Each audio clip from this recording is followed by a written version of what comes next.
Para sa'yo na BS Agriculture student, pamilyar ka pa sa pakiramdam na to? Yung parang ang tagal mong nag-aaral, pumapasa sa exams, tapos bigla na lang boom, may pader sa harap mo. Ang pangalan? Thesis. Nakakatakot no?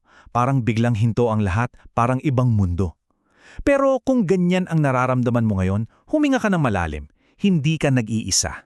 Alam mo, ang totoo, base sa experience ng napakaraming estudyante at mga profesor, ang problema ay hindi yung kakulangan sa talino. Hindi yan.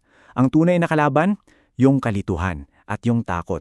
Lalo na kapag hindi mo alam kung saan ka magsisimula. At yung pakiramdam na yan, sobrang normal. Kaya sa pag-uusap natin ngayon, gusto kong baguhin natin yung pananaw mo sa thesis. Hindi to isang parusa o pabigat. Isipin mo siya bilang isang final boss, di ba? Isang challenge na kapag alam mo yung tamang strategy, kayang-kaya mong talunin. So para matulungan kang manalo laban sa final boss na yan, kailangan mong malaman yung mga atake niya. Ito yung 5 common mistakes o bitag na dapat mong iwasan. Okay? Tara, isa-isay natin.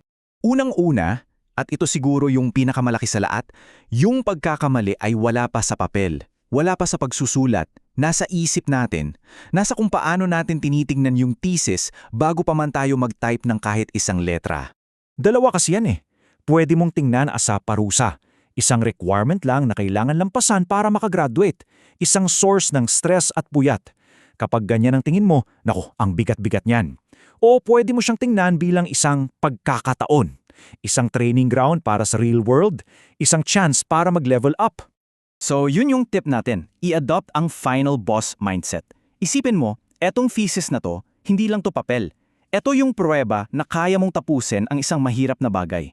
Yung confidence, yung skills, yung tibang ng loob na makukuha mo rito, yan yung aabutin mong power-ups for real life. Okay, so ayos na yung mindset. Anong susunod? Yung mismong pundasyon ng thesis mo, ang research problem. Dito, sa unang hakbang pa lang, marami na agad ang nadadapa. Ano yung mga common errors dito?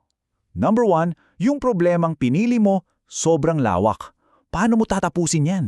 O di kaya, yung tanong mo, based lang pala sa opinion, hindi sa datos. Worst of all, yung pinipilit mo yung isang topic na sobrang ganda pakinggan, pero to be honest, hindi siya feasible. Wala kang sapat na oras, pera o resources.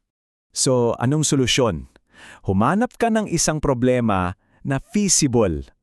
3 bagay lang yan. Clear, measurable at achievable. Malinaw, nasusukat at higit sa lahat, kayang-kaya mong tapusin sa loob ng time at budget na meron ka. Pagiging realistic, yan talaga yung susi.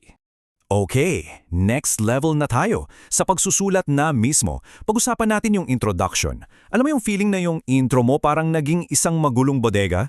Lahat ng nahanap mong info, tinambak mo doon. Ayon, nakakalita. Yun yung common mistake.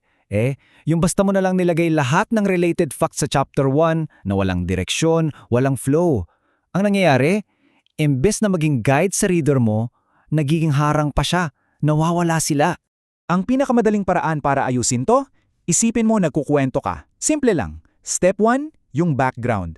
Ano bang sitwasyon? Set the scene. Step 2, yung problem. Ano yung kulang? Ano yung butas? Identify the gap. At step 3, yung solution, yung thesis mo. Paano sasagutin ng pag-aaral mo yung problema? See? Simple, logical at napakadaling sundan. Sunod naman, yung kinatatakutan ng marami, ang Review of Related Literature or RRL. Para sa iba, ito yung pinaka-boring na part, isang mahabang listahan lang. Ang malaking pagkakamali dito ay kapag ang RLL mo parang book report lang ng elementary. Ayon kay author A, sinabi ni author B, tapos next paragraph, iba na naman, walang connection. Hindi nito na ipapakita na naiintindihan mo yung topic at hindi nito napapalakas yung kaso para sa research mo. So tandaan mo to, ang isang magaling na RRL ay hindi listahan. Isa itong kwento. Ang trabaho mo ay i-connect yung mga dots. Pagdugtungin mo yung mga ideya mula sa iba't ibang pag-aaral para maipakita mo sa reader, heto na yung usapan ngayon at dito mismo papasok yung study ko. At para sa ating panghuling bitag, dito na tayo sa blueprint ng buong pag-aaral mo, ang methodology. Dito madalas, sa dulo na nalalaman na may problema pala. Kapag huli na ang lahat, Nako, Ito yung classic mistake, yung copy-paste ng methodology galing sa ibang thesis. Akala mo kasi template lang siya, di ba? Isang format na kailangan lang sundan. Pero hindi mo napapansin yung ginamit na tool ng iba, hindi pala yun yung tamang tool para sa sarili mong objective. Kaya ito ang pinaka-importante. Dapat laging naka-align yung blueprint sa goal mo. Ang methodology mo ay hindi lang basta format. Isa tong strategic plan. Bawat step, bawat procedure, bawat material, dapat may malinaw na sagot sa tanong na, bakit ko to ginagawa? At dapat lahat yan direktang sumusuporta sa research objective mo. Ayan. Ngayong alam na natin yung mga common mistakes, pagsamasamahin na natin ang lahat. Ang gusto kong tandaan mo pagkatapos nito ay simple lang. This mission is possible. Kayang-kaya mo to. So, di lang recap, ito yung 5 susi. Number 1, mindset. Tingnan mo to as an opportunity. 2, problem, dapat malinaw at kayang gawin. 3, introduction, gawin mong kwento.